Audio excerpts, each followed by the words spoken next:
Tin kim ka handon changin ton lo kar hun tôi te po e ka tam kum tang yang i are lo asin min handon ve chin tim no Kadulay mampoy Kadu Varte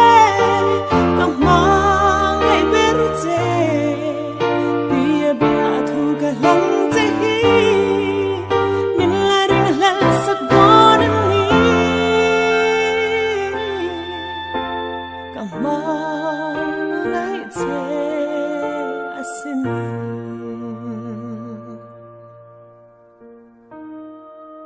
Dân tiếng thôn khẽ riêng noia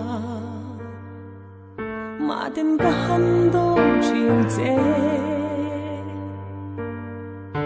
om har lu